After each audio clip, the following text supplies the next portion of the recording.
Hi, I'm back. I wanted to also talk a little bit about, let's say, real love. And I did talk about unconditional love already. I mentioned how I feel unconditional love and how you can even show it when you're not even in a relationship with somebody. But I want to talk about real love. How do you know when you are really in love with somebody? Like love versus lust, right? Or love versus sexual desire. Now, this video, for me personally, like me expressing this and talking about this is really for my boys. It's because this comes up a lot, and I think people can get confused, especially men can get confused. Well, actually, girls and boys can get confused. I mean, if you've never experienced it, or you're not sure what you're feeling, right? And so something that I always wanted my boys to know, about their parents, how we had real love for each other. We showed real love for each other. Real love for somebody, obviously, is going to be more than just having a sexual desire for them. Like, you can definitely, part of real love is definitely, feeling that romantic feeling for them.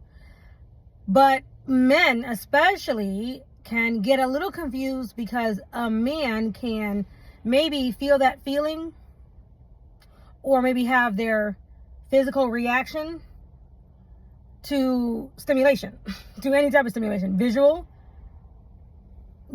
or just, a pretty woman or something like that, right? Whereas girls and females, for the most part, we don't really just get stimulated, from seeing a hot guy walk by. Because, I can see a hot guy walk by, but I'm not physically reacting, in a sexual manner. But a lot of men are. So a lot of men kind of get confused sometimes when that happens. They will think that, depending on how old they are, they might think they're in love with that person because that reaction is happening. But they also, they may think that they are just lusting after somebody, right? And so they may be confused. They may be wondering, like, what am I really feeling, right? So when you are really in love with somebody, and let's say when you're in love with somebody and you're ready to get married to somebody, right? So I want to talk about that specifically, like the love is there and you think you want to marry that person and maybe you're not sure, right? Everybody is going to be different with this particular, with what speaks to them and speaks love to them, right? So what I mean by that is, how I've talked about the 5 love languages, that's a book, it's very common. And how somebody can, let's say, for example, they like to buy you things, or they like to spend money on you, buy you gifts. And that's the way they want to show you love.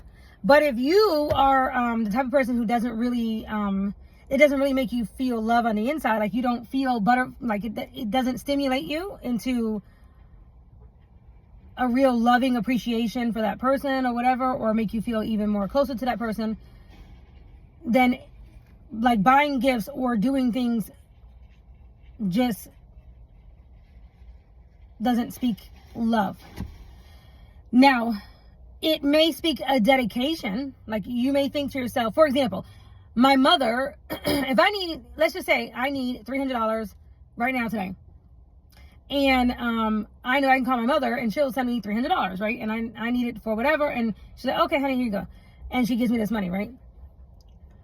Or I can ask a guy friend who's just a friend, literally just a friend, and be like, oh, I need $300. Can you send me $300? And he sends me $300. So one person, my mother, may do that out of love, out of love for her child, right? So she cares about her child, and she'll do that out of love. This dude over here, he might give it to me out of lust. Like, he might be thinking, if I do this for her, she's going to, need me all the time. Like, she'll always, maybe this will give her a reason to always want to come back and talk to me or need me for something. Or B, if I do this for her, maybe I'll get lucky tonight. Okay? And neither one of that's what that second scenario with that guy, that's not love, right? He is lusting after this person. He's lusting, right? He's lusting. He'd be fooling himself if he thinks he's doing that out of love. Because love is like, you're doing this out of like not wanting anything back, right?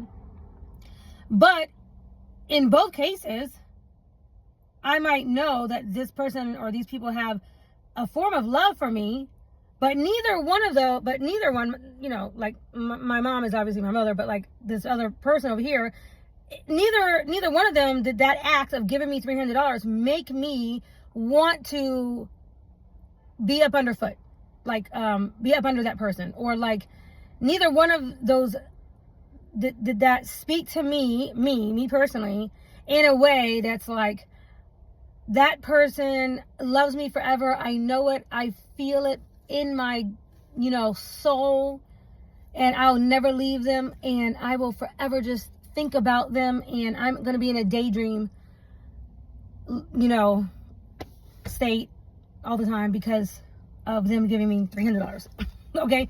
In other words, so to me, right, to another woman though, if gifts is their love language, and somebody does that, no matter what their reason of giving that $300 to them was, that other person may perceive it as love because it speaks love to her. You understand what I'm saying? So this is where and why love can get to be a very, very, it's like a thin line. What do we always say? A thin line between love and hate. This is what they kind of mean by that, because love is very different to each person. But if you take the Bible's definition of love, you know, it's agape love, but love is not jealous, it is not prideful, it doesn't get, you know, puffed up, and it doesn't look out for one's own interest, especially so in a relationship with somebody, when you are actually married to somebody that is you know, just doing the most or whatever, you know. And I'm not talking about toxic traits, not toxic, going to kill you, going to make you drown, you know. I'm just talking about everyday stuff that you know, could be annoying or whatever, right? Like this person, you know, is constantly, you know, like men do all the time, they leave the toilet seat up, or, you know, they never wash the dishes, or, you know, just annoying things, right? Just annoying things, right? But love for that person, you kind of overlook that. Like you might say to yourself, I love them, and I'm going to overlook that. I'm not going to like hold this against them or be mad at them for leaving their shoes out and stuff like that. And I am still excited to see them. Okay? Like, even though they might annoy you or whatever, you're still kind of like happy when they come home, because love actually is, you know, it is a verb, it is action oriented, but you also feel it inside, right? You feel it inside. So I'm gonna talk about love in two different ways. Love from like my perspective, like the person, if you want to know if you're in love. And then there's also love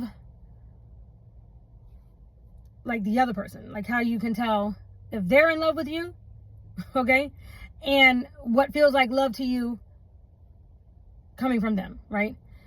So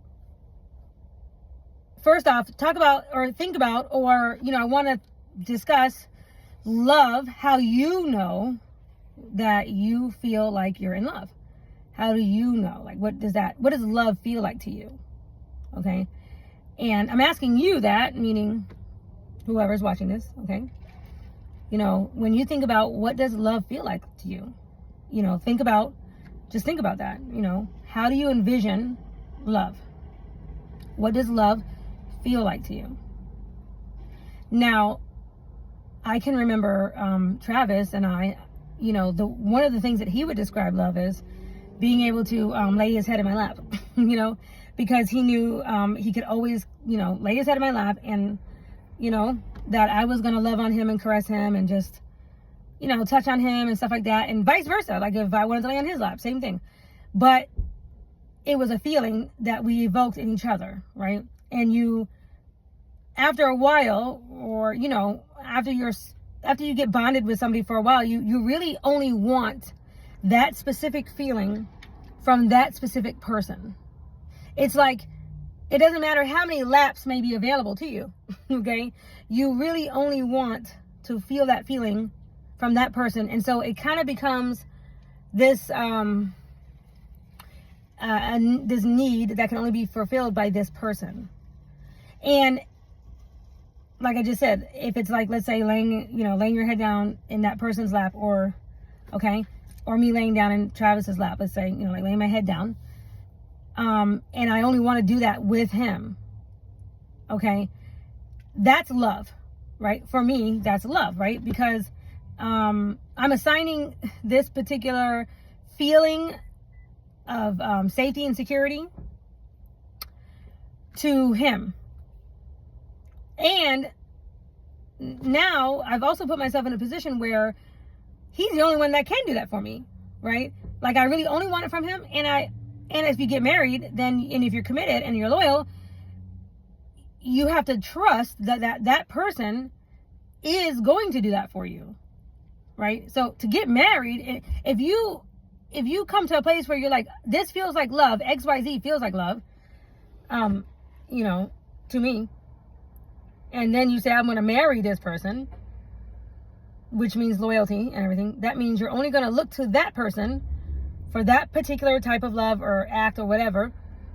And to get to that point, you should trust, you should have a sense of trust, that you can always get your needs met through that person in that way, right? So trust is important, because you've now basically decided to limit where you get this love from, or at least that's the way it should be. Everybody does approach marriage and stuff differently, but I'm just talking about the feeling of love. So some men feel loved when you cook for them, when you make a meal for them. So, I mean, some men literally feel love through their stomach, and I definitely have experienced that. Some men, they feel love through being touched. They like physical touch, and that means love to them. That means you love them, or at least they feel the sensation of love. And I mean, they feel it in their heart, not in their body parts down there. Okay. Like, they don't have, like, in other words, if you are thinking about somebody and you are not necessarily sexually affected, your thoughts are not of that nature, but you're thinking about them in just a loving way, and like, you are thinking about them all the time, and you want to make sure they're okay. You want to protect them, cover them, pray for them, look out for them, making sure that they've got food, or do they need anything from the store. When you find yourself kind of intertwined in nurturing, or just daily routine or whatever, right? Like, you're intertwined. Like, from a man's perspective, you might be thinking like, oh, I got to get gas in my car, but I need to check on my baby and see if she needs to get gas, right? Because you love that person, okay? And it's things like that, right? So, but as far as the way that it feels, it kind of feels like, I'm gonna tell you how I feel, okay? I'm talking about for me. I feel love in my stomach. Like, I feel love in my stomach. I feel a lot of things in my stomach. When I feel like I'm in love and I'm excited to see somebody, and I'm anxious to see somebody, or whatever, I have that butterfly feelings, I feel it in my stomach, right? It's an anxiousness. And what I have noticed is that feeling in particular, it doesn't go away. If that's what I'm feeling for that person and it's real, right? I'll notice that it doesn't matter. It doesn't matter even if I experience this. It don't matter if I slept with that person, or, I'm saying like Travis, or, like, I don't care if we slept all night together, and I woke up and the person is still next to me and I'm actually excited to see them. You're like, oh yeah, I have this person here next to me, and you feel happy, right? And I can feel that in my stomach, and I'm like, it's a warm kind of cozy home feeling. It feels like home. It feels like this is where you belong. And it's like you never get tired. You never get, that feeling doesn't get old. That feeling never goes away. And I can tell you, my grandparents, apparently, they loved each other. They argued all the time. But I could see it even in my grandparents, like in my grandma, my grandpa, I could see them it was like they didn't want to go to bed without each other. I remember feeling that way. Especially with Travis. Like, I remember feeling that way. Like, I'm going to bed, honey. And it's like, oh, I'm up. No. And I'm over here like, no, I'm giving you the cue. I'm going to bed. That means you coming to bed with me too. Because like, I can't sleep good unless you're in the bed with me next to me, right? When you start feeling that feeling, when it's just kind of like you have that feeling, like you don't feel complete, and it's not out of control, but it's out of comfort. It's really, really and truly out of comfort. You know what I'm saying? And that is another thing. Love can feel from that person if you feel a sense of comfort. If you feel that, like a real sense of comfort, you know that your feelings, your conversations, or your thoughts, your desires, your dreams, your wishes are going to be heard by that person and are going to be cared for by that person. They're not going to use it against you. They're not going to hold it against you. They're not going to turn it into some sort of weapon or something, right? So that person feels very safe. They feel safe, right? And it is, I will say, like, sometimes you can find all of that in one person, but then you're not physically attracted to them, right? It happens. Or sometimes you can find a strong physical attraction with somebody, and but not quite have all the other stuff, right? So it is a rare thing, very, very, very rare, to find somebody that you are physically attracted to and they feel safe. They might even feel familiar. Like, you might feel like you've known this person all your life. And that happens. There are some people, they call that your soul family, actually, where it's like certain people, you just know they're a lifer. I call them a lifer. I always say they're a lifer. Like, you just get them right away and they get you. You just do. You just get each other very easily. It's like you understand them even if you've only known them for a month or two or whatever. Like, it's just, some people are just like that. Like, it's a chemistry, right? It's just it's something that you cannot plan. You can't purchase it. You can't force it. It either is or it isn't, right? But when there is a familiarity there, and then there is a comfort level there, and the trust begins to grow, and you feel like there's a piece of you is missing whenever they are missing. Like, that person is missing today, tomorrow, or maybe forever, whatever. Maybe they've moved or whatever, or maybe you moved on or something like that, or just whatever. They're not in your life no more. And they're missing. Even in friends, it's like, even myself, I have a girlfriend in particular, girlfriend. Okay, get it straight. I love men. Anyway, I have a girlfriend that, she lives in Florida, and I miss her. I think about her, if not every day, every other day, because we used to hang out all the time. And, obviously we can't do that now, right? And so we talk and stuff like that, but I miss her. I miss her because I miss being able to just kind of like meet up and hang out, So love also feels like, to me, love is also when you really can't like stay mad at somebody, you want to stay mad. Like, you might even in your mind, like, you want to be mad at them. Like, maybe they aggravated you to no end, or they said something, right? Or they did something and you're like, oh, I'm mad at you, but, or even in your mind, you're mad at them. But the minute you see that person, it melts away. You're like, oh. And your heart is just turns to mush, right? And your feelings and your excitement and everything is there, and you can't deny it, right? Because you're like happy to see that person, right? And there are some people, there really are some people who just kind of have that over you, you know, or they haven't, you know, I don't know. I always say those type of people, like Travis was like that to me, you know. Don't get it twisted though, because I certainly left his butt. I actually left him twice before we got married. The first time I left him, he knew I was serious, and he had to come back and get me. And the second time, when he came back and got me, okay, he came back with a ring. Because the first time, I think it was like 2 years after we were together for about 2 years, and we weren't ready to be married anyway. We were young. But the second time was we were already together 4 years, but I left him, and I was leaving him for good. I was already dating somebody else, so it was like after 4 months. Now, I wasn't ready to date somebody else, but I thought I was, but whatever. I knew I wanted to get away from him. Anyway, that's another story. I want to tell that story separately in a separate video because it's a long story. But the point is that it had been 4 months, and he knew I was not coming back. He literally had to go to my parents' house and figure out where it was and all that kind of stuff. But when he came correct with the wedding ring. And we got engaged, and boom, you know, like he put an end to that, you know, breakup situation. Like he was like, nah. But the fact is, I remember both times that I broke up with him, and I was in my mind like, that's it, you know, like I never want to see him again.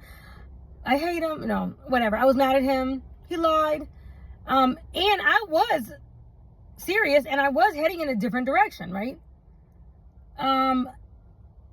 But both times when it came to facing him again, seeing him again, I melted like, what do they say? The Wicked Witch or the whatever, you just melt down. I just melted right down, and it went, phew. Now, had I not seen him, I would stay on that course, right? So, and I was definitely avoiding him. I was definitely avoiding seeing him, and I was definitely not trying to see him. Right? Like he came to my job. That first time that we broke up, he came to my job. So I couldn't avoid him. He literally in front of everybody, you know, and we got back together, right? You know, it was like I couldn't avoid him. So, you know, but he knew what to do because he knew I wasn't going to meet up with him. He knew I was going to call him. He knew I was absolutely out the door, you know. And then, you know, he knew I was serious even after we got married. Twice I had to leave him. The first time was like 2 weeks after we got married. And I found out about some lies that he had told. I found out about him. And I was so dead serious when I left. But in that case I was being, well, I was rightfully upset, but I might have been a little bit overreacting. It didn't matter because my dad, because I left him. I stayed away for a week. And I really hadn't made a decision on what I wanted to do with the lies. But it was several lies that I found out. Some things that were withheld from me, and it didn't matter because my dad made the decision for me. My dad was like, okay, yeah, I gave you a week to be here at this house, but you don't live here no more. You need to go back to your husband. So, you know, but Travis was trying to get me to come back home every single day that I was gone. And in fact, one of the days I remember he called, and he called on the phone, and he told me, he said, I command my wife to come home. And we were married for like 2 weeks. And, yeah, it was funny. It was so funny because I remember literally laughing at the phone. I remember holding the phone like this, looking at like, and it wasn't a smartphone, you know, it was an old phone, And I remember like, what did he just say? Okay, yeah, that's not happening. And it was so cute because when I went back to the house to get some clothes, I saw that he was actually prepared. He was thinking I was going to come back because he had the table set and everything. And yeah, he did it up like he just knew I was going to actually come back, but I didn't. So when I came back to get my stuff and I took toilet paper and stuff out of that, he was mad about that. So anyway, but my dad did send me right back. My dad was like, oh yeah, you know, I gave you a minute or whatever. Now you need to get your butt back over there. Anyway, the point is that during all of those times, right? There was only one time, or, you know, there was only one, when we were going through our worst time in our marriage, you know, they call it a 7-year age, but when he was going through, it was really him that was going through issues and stuff that he had never worked out. And there was, you know, some serious situations, and I definitely was absolutely out the door. And I was very serious about leaving, and I did try. I absolutely tried 3 times physically, like, for the same thing, and the same in the same time period for the same situation, for the same thing. I tried 3 different times to leave or whatever. But once I knew that Jehovah was not going to back me in leaving, I was not going to get the support. I knew there was something that it was because of me. There was something I needed to change, right? But during that particular time, I was not necessarily, from that point, actually at that point, the love that I felt towards him was agape only. I was not feeling the feeling on the inside, right? And what carried me through was my love for God and him telling me to look at myself to do what I needed to do, which I did, and work out some things. And then what carried me through to even help Travis through what he was going through, which was hurting me, but it was agape love. So showing love even while I was hurt, right? That carried me through that time. And then when he got better, because even I remember us coming back together and me still kind of harboring resentment of some things on the inside. I didn't say it on the outside. I didn't say it, but I still kind of felt that way, right? But as he got better and he got stronger for the situation, he started showing me a stronger love. And that stronger sense of love that he showed me, from me working on myself and me forgiving him and stuff, that stronger love that he showed me made me fall back in love with him. So that it did give me that feeling back. But it also was, I need a lot of prayer. I also literally had to pray for that too, because the resentment was pretty strong, right? Anyway, but also because him as a person, who he was, even before we went through that or whatever, I loved him. I actually liked him. Like, I actually liked who he was as a man. And that's also very important when we talk about if you're in love or if you're infatuated. Like, from your perspective, you need to like that other person. Like, when I say like them, I mean, if you didn't have a lustful feeling, like if you don't have that lustful feeling that going on down there, do you like being around them? No. Do you like their energy? Do you have fun with them? Do you laugh with them? Do you enjoy spending time with them? Do they make you, do you feel a sense of excitement? Do you feel a sense of joy? Do you feel, can you feel all the feels? Like calm, excited, sleepy, vibrantly awake? Can you go through all those sensations of love, and throughout the day, and can you do it with them? Or do you just not like them? And I say that because there are some people, like for me, I can't be dealing with somebody who curses F-bombs every other word. Because to me, I just it makes me cringe. F-bomb, F-bomb, F-bomb. And I know, men tend to be a little bit more whatever, but even a female, to me, it turns me off. Like, if you can't speak without cursing, to me, it's D-class-A. I mean, that's the way I was taught. It's really D-class-A. My grandmother always said, you should be able to get your point across as a woman without cursing. Not saying that you never curse, but, grow your vocabulary past curse words, right? And so that is something for me that's it's cringy. It makes me cringe. I'm like, eh. And I can tell you that right there is enough for me to just be like, I don't like you. I just don't like you. And then there'll be other things. Maybe you don't like the way that person smells. Maybe you don't like that person, if you don't get along, you want to go to this restaurant, they want to go to that restaurant. You're a vegetarian and they love meat. I mean, not only do they love meat, but they want to go to the meat house and, get it carved fresh. Or maybe they want to, have cows in the back and slaughter them for their own meat. I don't know, whatever. But it's like, you're the opposite. Like, that might gross you out completely if you're a vegetarian. You understand? So, you have to really, like them, like you want to be in their space. You want to be in their energy. You miss them. And I know for me and Travis, when there is a love there, right, you will start to kind of be able to finish each other's sentences. Or you'll be able to think in your mind, so-and-so would say this. Oh, if Travis was here, he would say this. If Travis was here, he would do this. And I'm using Travis as an example because we were married, but he's also passed away, right? So I'm hoping that there's nobody out there would be offended by a dead man, right? But like, obviously I'm not going to use any of my exes, my past ex-lovers or whatever, because that would be weird, right? So, but you might feel that way about somebody in your past, all right? But I'm only saying, like, think about that. So think about how you feel on the inside when you think about that person. Another way I know that I love somebody and that I'm actually in love with them, right, is when I see a picture. When I see a picture of that person, I unconsciously smile. Like, I've noticed that about certain people. And the reason I've noticed it is because other people have noticed it on my face. When I see that certain person's picture in my phone or whatever, I might be cringing. Like I have a smirk on my face.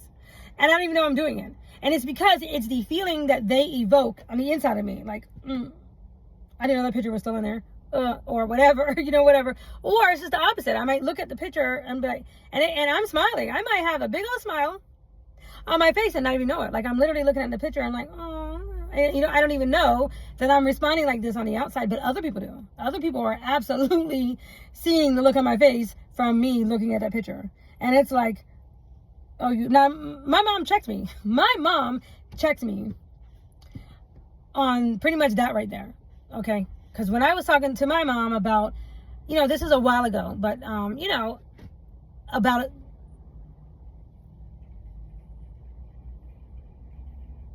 a situation that I was going through, and with particular person or persons or whatever. And anyway, as I was talking to my mom was like, straight up, I don't care about what you're saying at your mouth. Your look and your body and the way you are, everything about your body language says you love XYZ. Like, you love that person. Like, you're in love with that person. And 100%, my mother was right, and she is right, because a lot of times you absolutely just can't hide it. You can only hide it for so long, or you can only whatever, but other people will be able to see that. Like, the way you respond when you think of that person, or when you say that person's name, or, the happiness that you feel in your heart, right?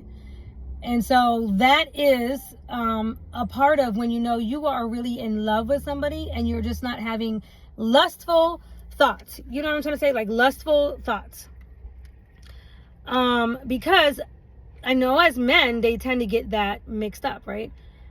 Because they do.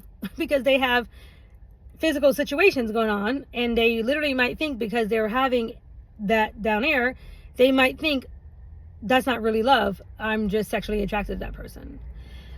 But you can have that situation going on down there, but still have the situation in your heart or in your stomach, or, in your mind. Like, you really and truly should have both. Like when you were talking about relationships, you should kind of, as a woman, start to crave your husband, or start to crave that person more, because you love them and your love for them is growing, and now your craving for them is growing, right? And the man should, he should be affected physically if he loves you. He should have that sense of, like, being affected down there. But he should also, even after that is done, he should still also feel a sense of, safety, security, warmth, comfortability, like home, and so I've heard other men say, and I do feel like this is true, you'll hear a man say, like, okay, when you're in a relationship with somebody, and from a man's perspective, like, you want to hang around them after that act is done.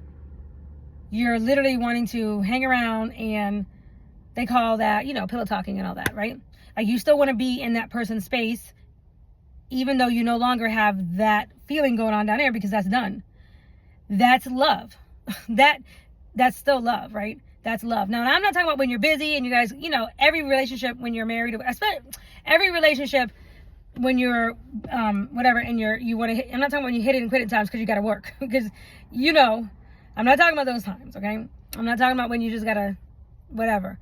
But I can even say many times, like, with Travis, like, even after, we might take care of each other in that physical way, but we have to go to work or something like that, and we're on the phone with each other 3 seconds later because we're both going in different directions now to go to work. And we're on the phone right away with each other, because it's like, even though we just might have experienced each other, it's like we still want more, but we have to go to work. So especially, I'm breaking that down, and I'm wanting my sons to know, like, that means you're in love with her. Absolutely means you're in love with her. If you literally still want more and you got taken care of and you still want more, okay? That is an absolute huge sign that you really love that person. Like, you really, really love them, and you're in love with them. Another way to know that you're really in love with somebody also is time. Time can go by.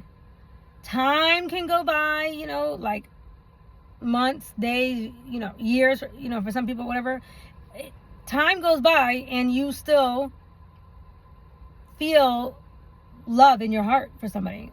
Like, you can still feel love. Like, you think of them in a loving way. You're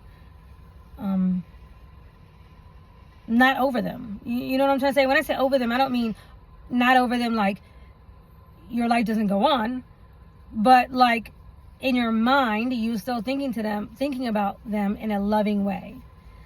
Because some people, when you move away from each other, or you break up, or you are just no longer in, the same class, or if you're not in the same workspace, whatever, okay, and you forget about them. You just literally, you literally forget about them. Like, you just literally forget about them. Like, and I don't mean forget, but like, you're not thinking about them at all, and you won't think about them unless somebody brings them up, right? Because it's kind of like you just didn't place that much importance on them or whatever, and you just kind of like, there's nothing that's bringing them back to your mind, and so they didn't even really occupy a very big spot in your heart anyway. So the opposite of that, though, like, you're not with that person anymore, you don't see them anymore, you don't work with them anymore, you're not at school with them anymore, you don't live near them, you're not their neighbor no more, or whatever, and you think about them every day, and you are literally thinking about them every single day, every day, that person comes up into your mind. Well, you have love. There is love there. To what extent, is for each person to say, but there is love there, right? Now, I can say this with a very clear conscience, clear heart, everything. My ex-husband, and he knows how I feel about him, and I say good things about him because like I said, we've healed and we've gotten past everything. But even my friends that I'm with, they always tell me, because my ex-husband is very good at, he's a plumber, and he had fixed some things in their house, and he's good at fixing plumbing stuff, right? And he's done that for them. And so, but my ex-husband was good at a lot of hands-on things, and that was one of his strengths. And for me, that's also one of those amazing things about having a husband, right? And so I would call him for a lot of things like that, like, I can't open this, I need help with this, I can't reach this, I need you to fix this. And so when, in that way, for sure, I'll mention that to them, and I'll say, oh yeah, I miss him for this, or I miss that. Oh, if he was here, he would be good at doing this, because they know him. And my friend's husband always says, well, you better just call him and get back with him. He likes to play the devil's advocate, like, no, that doesn't mean we're good living together. But in any case, that is a form of love. Okay, that means that I have a form of appreciation for what he did bring to my life, for the good, for the good. I can look at it in a balanced way and say, there was, good there. There were some things I didn't like, and some things that I couldn't that I don't feel belong to the marriage. But I can absolutely say some good things, right? And there is a form of love there. Absolutely, there is a form of human love. You know, like I can appreciate this, right? So anyway, that is another major way that you know you're not just lusting after somebody, that you're thinking about their well-being. You think about them when they're gone, long gone, or whatever, and you still think about them all the time, and you hope that they're okay, or maybe you're praying for that person or whatever. That is real love. That is absolutely, that's real love versus just lusting. And if you're lucky and if you're fortunate, because it is not common, like everybody doesn't get this, to find or to be with somebody that you are actually attracted to physically, and your heart is activated for them. Like you actually are able to love them even without the physical component. Like my parents loved each other even when my dad was sick, and you know, as he got sick, terminally sick for many years, and their love life was challenged or whatever, that didn't matter. The love that my mom and my dad had for each other was still absolutely there, regardless if he was in the hospital and even now, you know, just like I feel for Travis, you know, like they're passed on, but we still have love for them, right? So you know that it's more than just lust, right? So anyway, I just wanted to break that down and talk about that for this video. See you next time.